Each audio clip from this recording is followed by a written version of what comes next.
Hi, I'm Chuck. I'm gonna open up a box today. Traxxas XRT.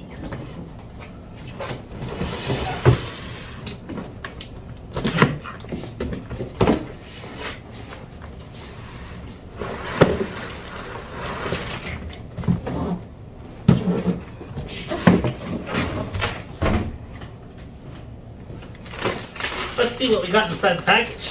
We've got instructions, details, and stickers. Always read the instructions. Nice beefy tires, look like X-Max size, but smaller tread pattern. Looks like it was meant to go a little bit more faster, more racy.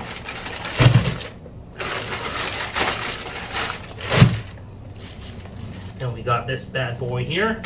Nice hard body, not hard, but harder, thicker Lexan polycarbonate.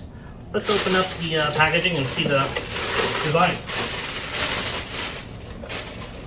Alright, has the rollover cage, which is very useful if you should happen to roll this vehicle over. It's a clipless design as well, which is also an innovative mark of Traxxas. Very cool. Even has a speed hole in there. Speed hole, also known as an air vent. Alright, let's put this down here.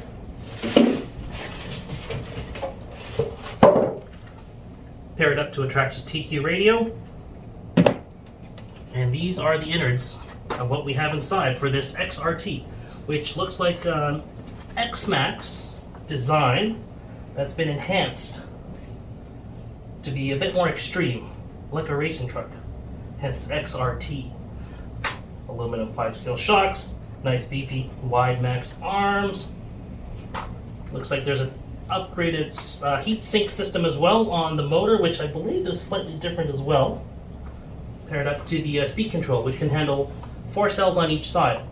That'll allow you to do 8 cells of power. Wheelie bar and spoiler are included. Very cool. Nice skid plate design. This is serious fun. All right.